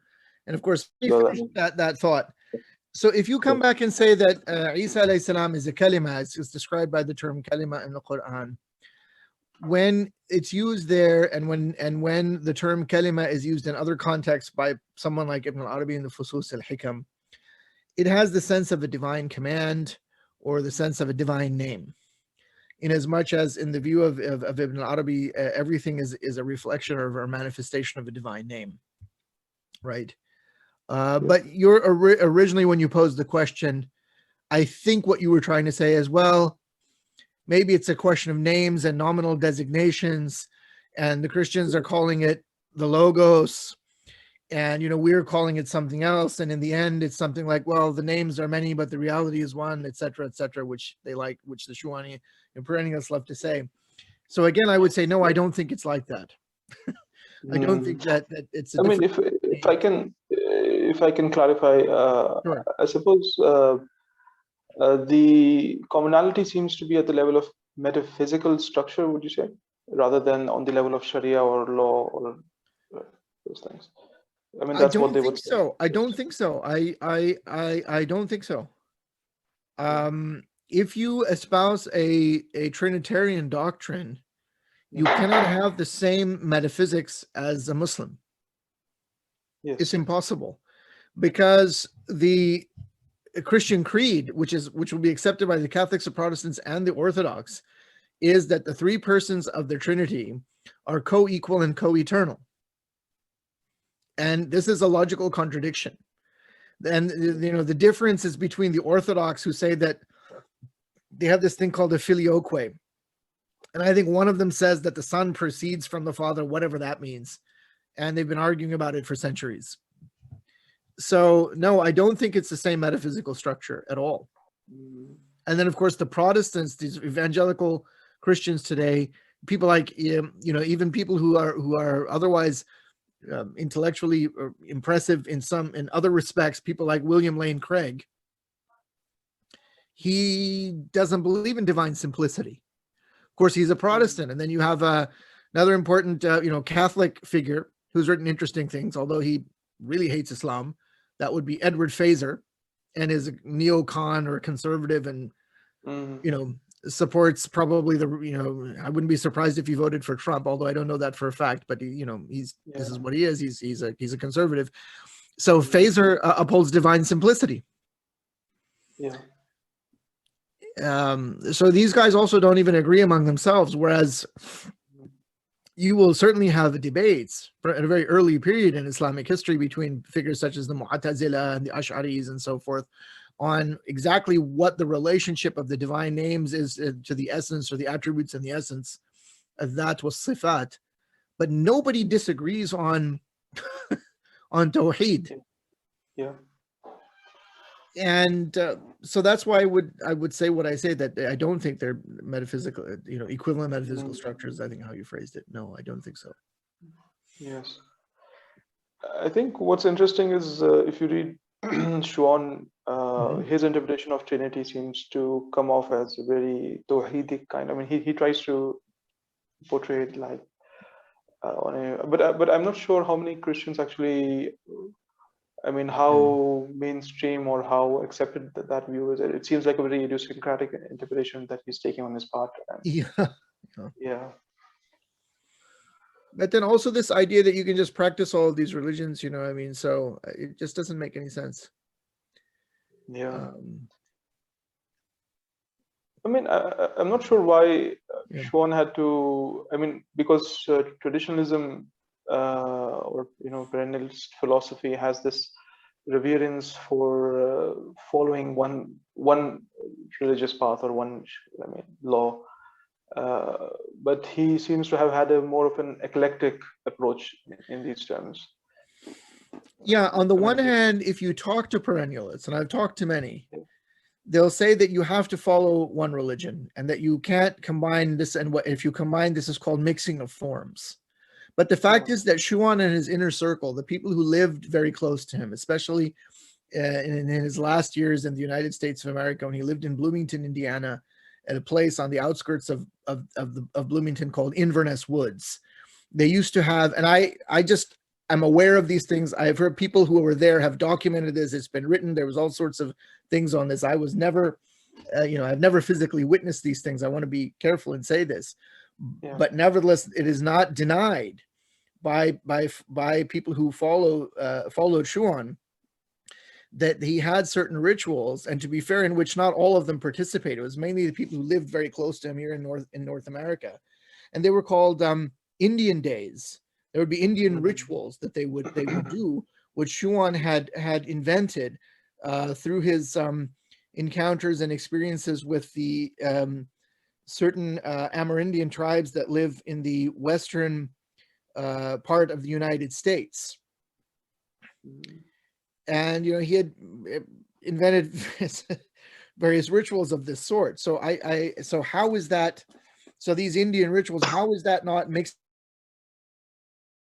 forms? And people who were sort of more associated with Martin Lings and resided maybe in the UK or in the Islamic world, but Schuon had sort of parceled things out and given things over to Martin Lings, and then Sayyid Hussein Nasr had his own little sort of sphere of influence or fiefdom. And those guys tended to not really be too interested or like those things, so I am told. Yet all of them accepted this whole business about these icons, as they called them, and Schuon's notion of what they described to me as sacred nudity. So these are things which are all obviously, from a point of view of any Muslim, very weird, very strange, and certainly have nothing to do with any kind of Sufism that historically anything that we know of. This is just all very strange. Anyway. I suppose in Schuon's case, it seems to be that rather than espousing even a transcendent unity of religions, what he's really doing is creating a transcendent religion, which perhaps has less similarity to any one of these religions than its own self. I mean, it seems to be something original in that sense. Yeah. Maybe. I mean, in that sense, I can have much more respect in this regard, in this aspect of his work for Julius Evola. In his, he has this very interesting book. It's a very difficult read called Riding the Tiger. Yeah. In which he talks about how people who live at the end of the cycle or near the end of it, what are the so-called aristocrats of the soul, how they sort of can live and cultivate a kind of inner spiritual life. So I can have more respect for that kind of an approach and that dimension of Evola. But this, whatever Schuon sort of put together, I think is extremely problematic. Yeah. One last question on the topic of perennial philosophy. Yes, of course. Traditional philosophy. And this is related to Rene Guénon's book on Hindu metaphysics and his book on the introduction to the study of Hindu doctrine or Hindu. Is that right? Am I getting the title right? I think so. Yeah, Introduction to the Study of Hindu Doctrines. Yeah. I can check for you if you want. It should be.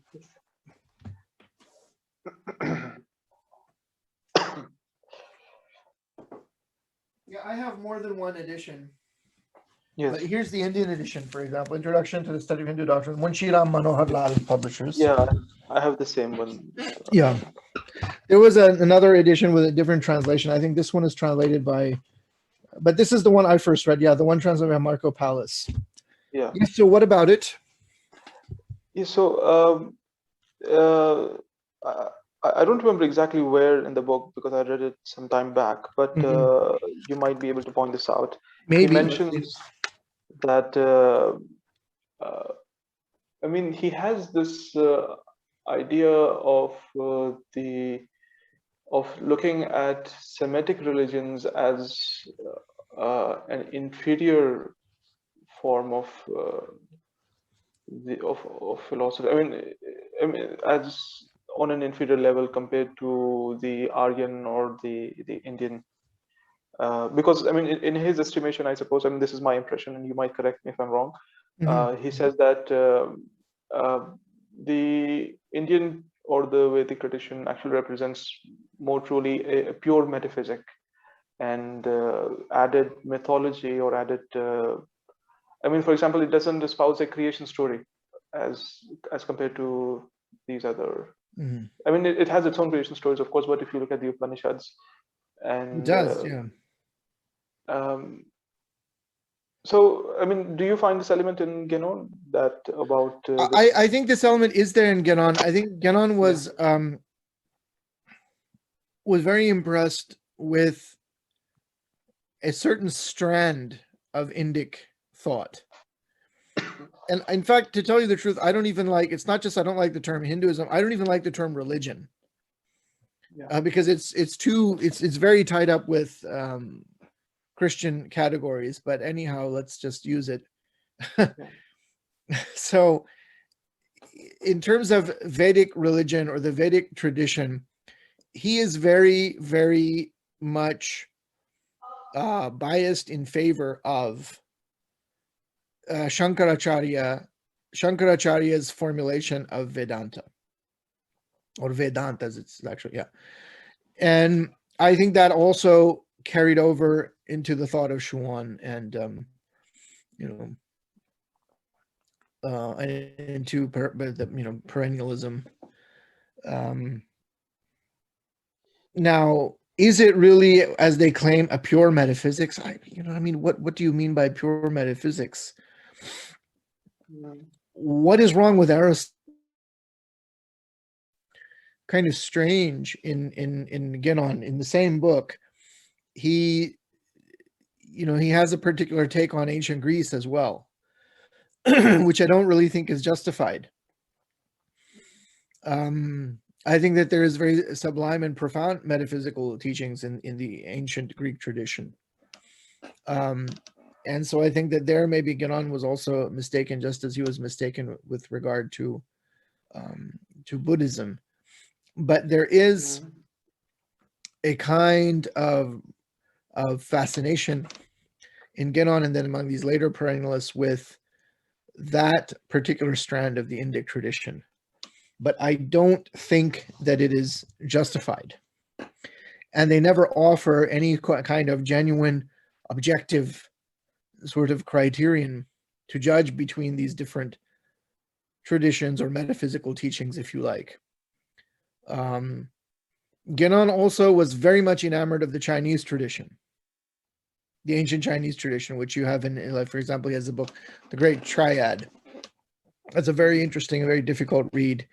And so I think that Guenon actually had far more profound sort of things to say about many more things than he's much more versatile than Schuon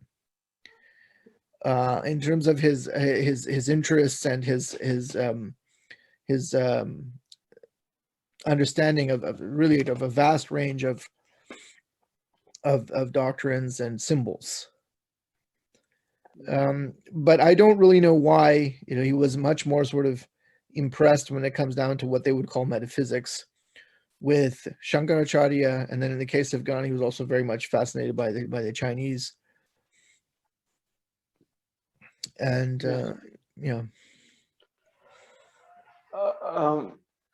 There's actually this sorry, you were saying something? No, I was saying yes. Go ahead. Okay, there's actually this essay by Gregory Lipton, and he's also converted into a book now on Ibn Arabi. And he actually, his book is a criticism of the perennialist appropriation of Ibn Arabi. And one of his charges is, of course, also that in perennialist philosophy or traditionalist philosophy, you find this, that they are overly enamored for the Aryan or the Semitic, and this kind of, it is something which he traces out in that book. Yes, I think there might be some justification for that. I am familiar with Lipton's work, but I haven't examined his sources. I've not read his book on Ibn Arabi, Rethinking Ibn Arabi in its entirety. I've read parts of it, and I think that's an important work. But there's a book by Schuon called Castes and Races. I don't know if it's still in print. But he does make remarks there, and mind you, I don't want to take anybody out of context. And I would encourage anyone, if you're interested, go and actually read the book. But I think that, some passages there, I think many people would find to be quite objectionable. And it's not just there. He has a book called Sufism, Veil and Quintessence. And so there he makes certain statements or remarks about Arabs which people might find objectionable.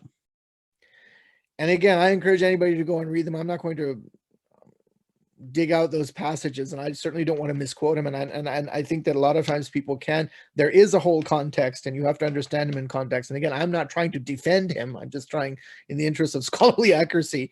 But I think that there are things there which can easily be considered to be racist. So I think there is that dimension. There's certainly in Schuon. I have not come across that in Guenon, however. Guenon does, as I've said already, have a kind of bias in favor of Shankarian metaphysics of the Vedantic tradition. And Lipton goes into a lot of the whole historical background. There's this strange fascination, with this doctrine of the Aryan race. Yeah. And was there ever even an Aryan race? It's just all really very, very iffy, and if there was, it was also long ago. We really don't know. And I think many of this notion of these different races, which are truly a kind of variegation in human beings, along not just the typical racial features in terms of skin pigmentation and coloring and bone structure and height and all of these things, but some sort of a kind of essentializing notion of race, that race X is more talented in this area or has a more of a tendency toward metaphysics. That may have been the case in some remote, of which we have no record. And of course, when I say remote, I have in mind the doctrine of the yugas, which is very important among traditionalist scholars. So there may well have been something of that nature, but that's all gone now. It's all sort of blended together. But these ideas were there. And so what is this Arya? You know, Arya, it just means noble. It just means noble. And, you know, and I know that this is a topic of considerable interest in India now. And given those Hindutva crackpots, and that is what they are, I want to be very careful in what I say. Yeah. But, and I don't want to, you know, feed into their thing, but I think that there is very little or no evidence of an Aryan invasion of India. I really don't, archaeologically speaking. And here, a lot of these Hindutva chaps who are completely out of their minds on other issues are actually seem to be right. Or at least the views they're quoting. I don't know, you know, if they've actually gone out and done the hard work. But where's the archaeological evidence? And it seems that there was a kind of a climatic change and changes in environment with the drying up of the Saraswati River, and then this whole collapse, and then a kind of migration took place. But is there really some sort of an Aryan invasion? And who are these Aryans? Who are these? Are they really supposedly white, light complexioned people who you know, had chariots and practiced some version of horse sacrifice or something? I mean, is this really true? Where is the evidence for this? I really, really wonder if that is the case, that things happen that way. And also on the dating of the Rig Ved. You know, they say, oh, well, it was about 1200 BC or something like that. I mean, well, who says? Friedrich Max Müller says so. And then because he said so, that's the end of the story, and everybody is just quoting him. You know, there were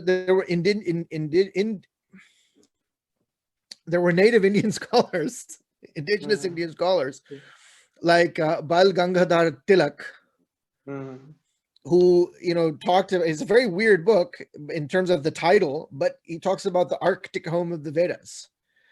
There was also a book called Paradise Found by William Fairfield Warren, who at the time was the president of Harvard University and had a degree in Sanskrit, where they look at certain astronomical data, which are there in the Rig Ved, which point to a far more northern location, or at least observations that would have been made in far northern latitudes. And maybe this goes back to a previous yuga or something.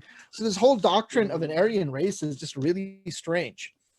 And why, you know, these Germanic peoples were fascinating, because Schuon really is a Germanic. He wrote in French and all this, but I think he was bilingual in French and German both, because he was from the Alsace-Lorraine region. And but it seems that these ideas were there, have been up in the air. This whole doctrine of races and so forth, and it continues to be an object of great fascination. Obviously, among these rightist movements all around the world right now. Yes. And so it's not surprising that maybe Schuon fell into that. It seems to be these kind of ideas were there in the climate. And again, you mentioned Lipson. Lipson's done the work on that. Yeah. I think separate from that book which you mentioned of him. Yeah. Did I say Lipson? It's Lipton, right? Lipton. Lipton, yes. Yeah, sorry, Lipton. He also had a paper on that. Yeah, desemitizing Ibn Arabi or something. That's right, yeah. So people have sort of taken Ibn al-Arabi and used him for all sorts of purposes. And people like the Perennialists, and then also people like the Bishara Trust people, they have taken him and sort of, because they also espouse something like a transcendent unity of religions, and talk about being a Muslim with a small m and a capital M, and the capital M is actually accepting the whole thing, and the small m is whatever they say it is. So I don't know that Lipton dealt with them, but they also have sort of appropriated Ibn al-Arabi. And they like to quote this line from the Tarjuman al-Ashwaq, where he talks about how his heart has become capable of accepting all forms. And then there's the famous line which they quote, where they allege that he says, "Adinu bidin al-hubbi fal-hubbu dinu wa imani." And he didn't say that. I've examined 14 different manuscripts. And he actually said, "Adinu bidin al-hubbi fad-dinu din." So he's saying, yeah, I follow the deen of al-hub, or the deen of love, because the deen is my deen and my iman. He doesn't say because love is my deen and my iman. And if you know, ad-deen, when you say it like that, and the Muslim reader, it immediately evokes inna ad-deena inda Allah al-Islam in the Quran. And Muhyiddin ibn al-Arabi didn't live in the 20th century. He was writing for Muslims, and people who read his books, who traditionally read his books, were very well grounded in the Quran and the Hadith. He didn't live in the 20th century, and he wasn't writing for a bunch of religious, syncretists. So when he says adinu bidin al-hubbi fadinu dini wa imani, it's very interesting that's his actual wording. And to be fair, the better published editions of the Diwan Tarjuman al-Ashwaq do have the line correctly, but there are other published editions which don't. And the manuscript evidence is in favor of the other reading. There's no support for the other one. Yeah, well, thank you for that point, because it's a really popular mistranslation of Ibn Arabi, and this, particularly this line. Yeah, and then it all hinges upon how you translate deen. That's another reason I the term religion, as it's used in English, is very problematic. I mean, the word in Arabic is ad-deen, and I don't think it's translatable into English by one single word. You can explain it, you can give an explanation in many words, but to say that deen equals religion, religion equals deen, that's a hard translation, I think, to really argue, to justify. Yes. No, I mean, especially this is something which, of course, Asad also highlights on his genealogies of religion. And basically, he's tracing the genealogy of the category of religion, and which is essentially a modern invention. Yeah. So, and I think we've had a really interesting and conversation. Yes, we certainly have. As for thank you for your generous time. I think we should be wrapping up soon. Sure. We were actually I had a few more questions on the occult, but I mean that's a whole topic in itself, and I'm not sure we would be able to do any justice to that discussion if we were to start it at this point. I mean, if you want, we can try it, or we can do another one at some point. I mean, I'm happy to accommodate you. No, it depends on your schedule. I've already taken a lot of your time. I can give you a little bit more. It's fine. Yeah, I'm fine. I'm okay. Of course, yeah, of course. So let me get to some of these questions. So, I mean, first I must mention that I have really no knowledge of these things apart from a few of your lectures itself, which I've watched on the topic. And I mean, no knowledge in the sense that I haven't really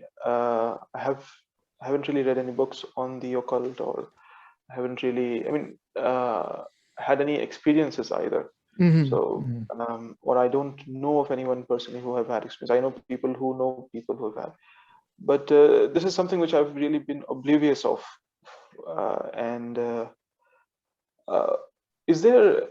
I mean, how how do you, the first question, the first preliminary question would be, how can we speak of these topics to the modern audience, to modern mind, who neither has been reared in the tradition of these things, or that hasn't had the experience or those things. So how would you? I mean, it's a really yeah. Well, it's not easy to approach it. It's difficult because people are thoroughly imbued with modern worldview, which is very much based in scientism. And yes. so people have a tremendous, the vast majority of people in the world today have a tremendous faith and a belief, and that's really what it is in science. You know, how many people have actually gone out and done several experiments to determine that water boils at 100 degrees Celsius. They just accept it. I give that example because when I was in high school, we actually did several experiments on that, and we found that it isn't exactly like that. And then the reason is because it depends on the atmospheric pressure or impurities in the water, and all these sorts of things. But most people just take it on faith. And because some experts have said, well, it's all just a bunch of nonsense, then they will accept that, because the idea is that science is really the only means of arriving at true knowledge of the universe. And then that begs the question, well, what about that very claim? Yeah. That claim is not subject to the scientific method. That is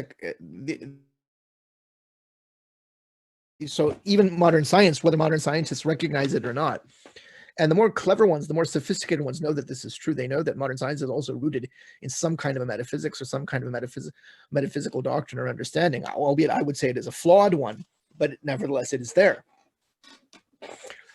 And there are plenty of things which are outside our ability to measure. And this too is something which the more honest and clever scientists would admit. And then even within science, there are a lot of controversies which people don't know about, you know, who are outside of science, or outside of those particular fields of scientific inquiry. And the scientists would be the first to admit that they're learning new things every day. And they're making new discoveries. And so, you know, there are some discoveries which are absolutely epochal and changing, what they call a paradigm shift. A famous book on this called The Structure of Scientific Revolutions. I mean, moving from the Ptolemaic understanding to a modern heliocentric, it didn't happen overnight.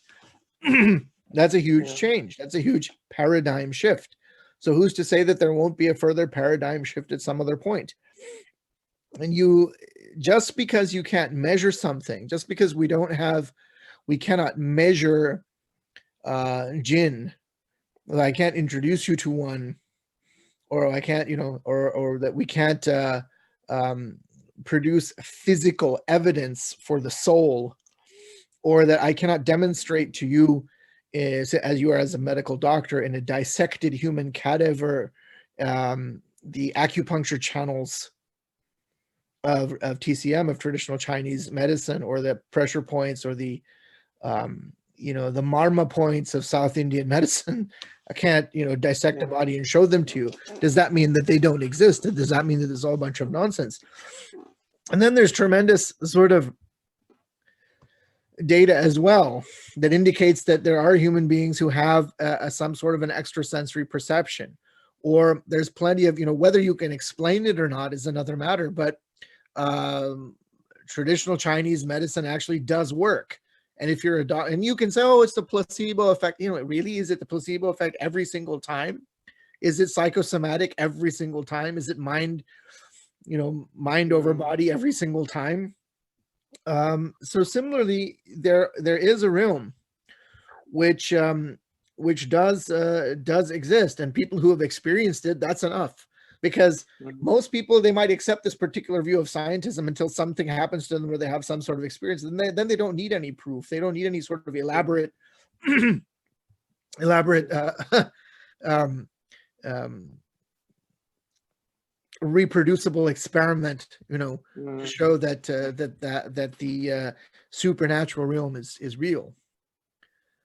So it is difficult to speak with people on this, in the sense that you will encounter a certain amount of resistance. But if your interlocutor is sensible enough to see the kind of arguments, or the kind of arguments which I have alluded to in what I've just said, then you can make some progress. Otherwise, not. Sure. I mean, from a medical background, I'm really interested to see the intersections this has with psychiatry, because I mean, psychiatry would class some of these things as schizophrenia or something else, and which is a very reductive view Yeah. in my sense. But I mean, I'm also curious that could there also be some biological basis for what's happening, or because it seems that I mean, for example, this is a case that I know personally that happened where a person, a girl who's a student of medicine, she's in her final year. She started taking some tablets for depression. She was and then one after the other, she got started on a few of these antipsychotic medications, and then later on, she developed this full-blown schizophrenic kind of episode where she was hallucinating. I mean, her hallucinations. I mean, the psychiatric view would call it a hallucination, but of course, it also what she's experiencing is basically a kind of possession. Some jinn is possessing her and making her say things, making her be aggressive, and she feels like she's not in control, and that's happening. And she of even what she's saying and those things. So I mean, I'm curious because it seems that this kind of episode seems to have been exacerbated by the kind of antipsychotic medications that she was on. I mean, it's a very complex field. It's a complex question. It's possible. I mean, there are there are people who are crazy. There are majaneen in this world. There's no question. But the funny thing is that the word majnoon in Arabic means that they have a jinn in them. Yeah. But the same root. So on the one hand, there is genuine insanity, where there's something wrong with the person, if you want to call it mental illness. But at the same time, there are instances where there's something else. There's a different sort of problem, and there is a way to know. There is a way to know, but this is a specialist knowledge, and it's an occult knowledge. There are different verses of the Quran that can be recited. There are other means to determine if someone is under some kind of a supernatural influence, which could be a kind of demonic attack of a possession, or just being sort of oppressed by a demonic entity through no fault of their own, but because someone has unleashed that force on them through magic, or they have opened themselves up to some sort of influence because of other reasons. But there are ways to determine these things. But again, those ways and means will not be accepted by the worldview of modern scientism. And it's a very long discussion, and if you're interested, or if your listeners are interested, they can go. I gave a series of 3 very detailed, long interviews on this very topic of the occult sciences in Islam on a podcast called Glitch Bottle, Glitch, Glitch, Glitch, Bottle, Bottle. You can search that on YouTube. You can also download it as a podcast on iTunes and other places. Yeah. Where you can download podcasts. And I gave 3 different long form interviews. So that's episode 15 and episode 16, I think, of the Glitch Bottle podcast. You can just put in my name and search under Glitch Bottle. And then there was another one just recently in 2020. Those were, I think, back in 2018, and this was the third one was 2020. And I talk at great length about these matters there. Yeah, of course.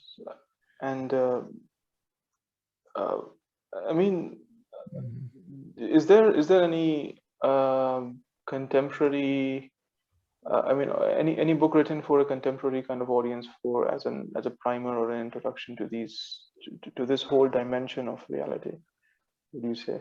Not in the English language. There's all sorts of stuff floating around in Arabic, Persian, Urdu, Turkish that people can access, and some of it is reliable and some of it is not, because obviously it's an extremely popular subject in the Muslim world, and so people can write on it and they can sell books. In Urdu, which book? Well, you see, in Urdu there was a guy who wrote. His name was Kash al-Barni. And the problem with his books are they have genuine information in them, but they're very badly produced. And they often have a lot of mistakes in them, printing mistakes and things. So he has a book called Amil Kamil, but that's kind of a practical book. Very few of these really talk about any sort of theory or, why things are this way or that way. You won't find that. It's more of prescriptions what to do. Yeah, and those books are available in Urdu in India and Pakistan. And then there's another guy who's written a lot of books called what's his name? Hassan al-Hashimi. And he writes in Urdu, and he has a lot of his books out there.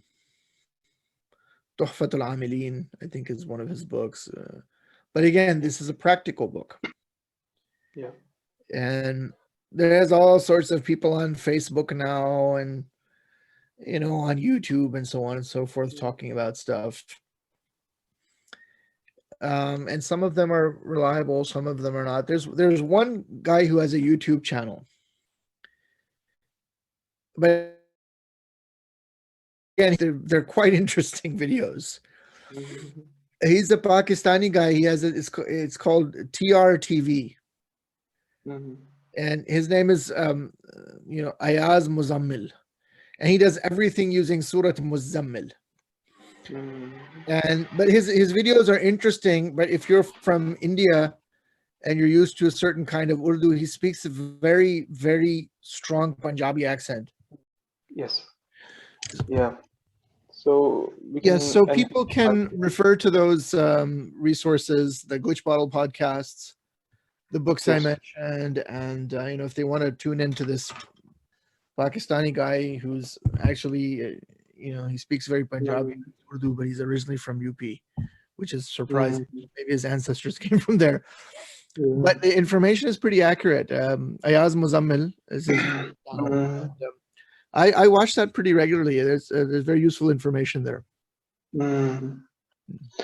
Would you? I mean, this is about the practical side of things, but I mean, the occult, the dimension of the occult in general, for example, which has been a universal phenomenon across all cultures. Would you be able to suggest anything in English on that? I mean, something which introduces that dimension, or which gives a feel for that, I suppose. Is there anything? Yeah, there are a couple of books on different occult sciences. In terms of occult sciences in general, I did a video on my YouTube channel called my Occult Sciences Reading List. So you can go and you can watch that. So I give some suggestions for books on astrology and this, that, and the other thing, various occult sciences. But a general introduction, I don't know of any such thing. But in the Western tradition, there is a book by a guy named Stephen Skinner on the techniques of Solomonic magic. This is a very serious book, mind you. It's part of his PhD dissertation. It's a very interesting book. So it's not an introductory work in any sense, but it is a very serious study of these techniques of magic that go all the way back to, you know, this supposed the Solomonic tradition. And then there's another volume of it that's the techniques of another, I forget now how it is, because he looked at these very ancient these things called the ancient Egyptian papyri that they're in. There were actually a bunch of papyri that were found in ancient Greek from the last sort of phase, and some of them are probably in Demotic or Coptic. Anyhow, so he looked at these and analyzed the whole sort of tradition and how how certain strands in the Western magical tradition are connected with that. There is another book called the three books of, this very famous book, the three books of occult philosophy by Agrippa. But again, these are large books and they're not exactly introductory. But if you want to read something in English, that's there. In terms of there is also a study by, but again, this is on the Western tradition, but also how the Islamic occult sciences sort of influenced Western magical tradition. I actually don't have this book. I really need to get a copy, but the author is Liana Saif. So what is the book? I have to look up. I don't want to get the title wrong. If we just quickly go to Amazon, we can check. Yes.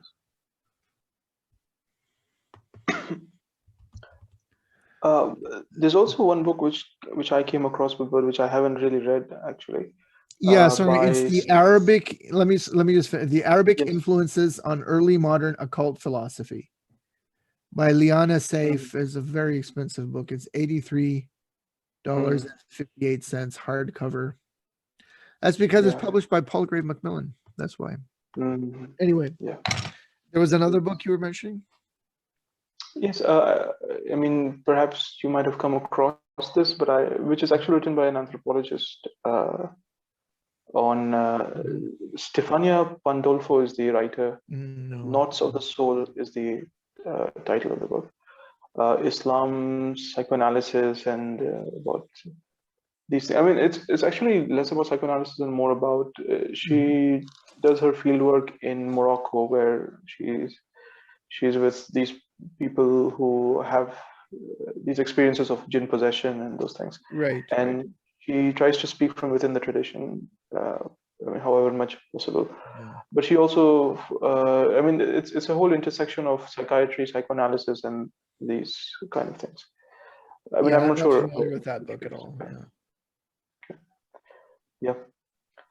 So, just one final question, if I may. Yeah, go ahead. And this is not to do about the occult, because really I'm out of my depths when speaking about this thing, and no problem. Yeah, it's really more something I wanted to touch upon earlier. Maybe I can have your brief comments on this. It's about, I mean, especially Islam in the subcontinent, and we really have had very few proper engagements or intellectual engagements of Hinduism by Muslim scholars in the subcontinent. I mean, if you look at of course, what the popular kind of the more famous example comes to mind is of Dara Shikoh's book on the Majma' al-Bahrain. Yeah, well, it's not just Dara Shikoh. People they always forget Al-Biruni. Al-Biruni, of course. Yes. Al-Biruni's Book of India, and then also Al-Biruni has a translation of some kind of a text on yoga, which is now available. He wrote it in Arabic, when it's now available in English translation. It's part of the Library of Arabic Literature, and you can buy that, but you can also download it free as a PDF. The free PDFs in the Library of Arabic Literature are only the Arabic text. So if you want the English translation, you've got to buy the book. But it's not just him. There's a lot, and there's Karl Ernst has written a lot on this. And if you have access to JSTOR, you can download, and then You know, the internet is a big place. You can often find things. You can probably find the whole Yoga Sutra of Biruni as well. You know, if you search around, you know, in sort of the sort of the shadier parts of the web, you can find all sorts of books. Yeah. I mean, what I really found fascinating in Dara Shiko's engagement with the Upanishads is that basically, I mean, he's saying that this is, I mean, he actually, I guess, at one place he terms it the oldest revelation by God, and it may well be. You know, we can't, you know. Of course. And of course, I mean, people, I mean, Al-Biruni has also, I mean, written very sympathetically or understandingly of the Indian tradition. And I mean, he also considers them Ahl al-Kitab, which I suppose a lot of scholars might have done as well. And I mean, but on a very, I mean, present day general level, it seems to be, I mean, the lack of mutual understanding is abysmal. I mean, between, I mean, if you just look at any modern day scholar, Muslim scholar of the subcontinent, his understanding of Hinduism or the Vedic tradition would be very poor. And yeah, that's true. And that's unfortunate. There's been a lot of work done on this kind of stuff that happened in the past. So there's a book, there's more than one book by Audrey Trushke, I'm not sure that's how you pronounce her name, on, you know, translation from Sanskrit into Persian and these kind of interactions that took place in the Mughal court. And then there's I think she has two separate books you can check on online. And there's another person named Shankar Nair, and he's also written, and now his book, I just found out about this. If you actually search under his name, you'll find, I think this is University of California Press, and that book you can download free legally because it's been made available as a PDF by the press. I haven't read it. I only found out about it recently. My understanding is that Shankar Nair is a perennialist of some kind, a Schuon follower of some sort.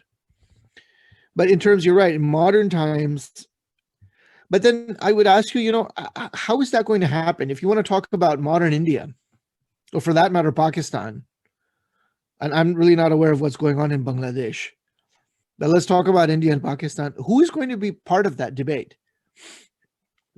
Or who is not even debate? Who is going to be part of such a dialogue? And it's not just on the Muslim side. Who do the Hindus have? I mean, the whole sort of, you know, they're basically just reflections of each other. On the Muslim side, you'll have the people who are in India and Pakistan who are you know, committed Muslims, are usually some sort of a Taliban leaning sort of Deobandi hardline interpretation. And you have the mirror image of that on the Hindu side. Yeah. So they don't even want to talk to each other. They want to kill each other. Yeah. And they're just waiting for that day. You know, there's all this talk about Ghazwa-e-Hind, you know, where, you know, some sort of hadiths, but I don't know where they got them. And then, of course, you know, in India, you've just got this whole kind of the whole mood of large segments of the ruling, you know, whoever is in charge there. It's as though they want to have some kind of a mass genocide of the Muslims. And they want to actually live out that Netflix movie called Layla, which I'm sure you've seen, and walk around saying things like Jai Aryavart and all kinds of crap like that. Yeah. So this is what you have there. I mean, you know, when was the intellectual level ever extremely high in India or Pakistan? Actually, for that matter? That's really it's like good, a small minority of people. In the case of India, you know, who are these hyper intellectuals who write for the New York Review of Books, Yeah. You know, like Pankaj Mishra and all these people who've gotten out, and before Pankaj Mishra, who was the famous one, Arundhati Roy and so forth, and you know, they're the darlings of the modern. I don't know, you know, they just talk to what. Who else is there? What sort of intellectual level exists in India? You tell me, please. Yeah. Yeah, actually, it it's hurts a really me good to say question. that. I'm not happy to say this, but it's just a complete joke. Everybody there who is intelligent, who has any young man or young lady, young boy or girl, who has any kind of you know, academic excellence or you know, prospect, talent in study, what do? They send them off to become doctors or engineers, or to sit for some IIT exam or whatever and study there, and then and they're just waiting for the America ka visa nikal aaya to bas gaye. You know, they're just waiting for the day when they get a visa to go to the US on whatever, and they're never coming back, or they're going to stay out as long as possible. And everyone who is a complete and total flop and has really no educational prospect, he goes and becomes a Maulvi or a Pandit. Yeah. Right? So True. what are you going to get? You're just going to get a huge mess. That's the reason you have this situation there. There's no real interest. I find white people, non-Indians in America, who are more interested in yoga and Ayurveda and, I don't know, Jyotish, Anushasan, and I don't know, all this stuff is more here in America than it is in India. And a lot of these white guys really take this stuff more seriously than our, you know, brown people there who supposedly came up with all of this stuff. Yeah. I mean, I suppose if it wasn't for the American fascination with yoga and all those things, we wouldn't have had this International Day of Yoga named in India. I guess not. Because, I mean, having said all of that, I mean, they've turned yoga into something very, very different here in America. And then again, there are certain Indians who are justifiably upset, but they're also kind of the fanatic sort of Hindutva people. Like there's this guy named Rajiv Malhotra who lives in Princeton, New Jersey, and he just spends all his time ranting and raving against, you know, the white people. You know, on a certain level, it's true. I mean, yoga is much more than just hatha yoga and doing a bunch of postures and so forth. There's the whole Yoga Sutra of Patanjali, and it's the cessation. You know, yoga chitta vritti nirodha. It's supposed to be the yoga is the cessation of all modifications of mind, and you're supposed to achieve liberation and blah blah. All of those things are there, but most of the people here who are doing it are doing for health purposes. But at the same time, whether Rajiv ji likes it or not, there are plenty of white people here who are much more serious about yoga in the full sense as a spiritual practice. And they go completely vegetarian, and they do, you know, they do the whole thing. What's written there in the Yoga Sutra of Patanjali, they live it. So, you know, it's a yeah. I mean, speaking of, I mean, you asked about when has the situation been any better in India? Yeah. I suppose, I mean, it hasn't really been ideal, but at the time of independence, we had a few intellectuals who had this kind of mutual understanding from both sides. For example, Sarvepalli Radhakrishnan, whose book on Indian philosophy is a classic. It's published by Oxford University Press. I mean, he's got like 2 volumes on. But I think much better than Gupta. Yeah, of course. And he has what, 5 volume or something, history of India. It's a really impressive book.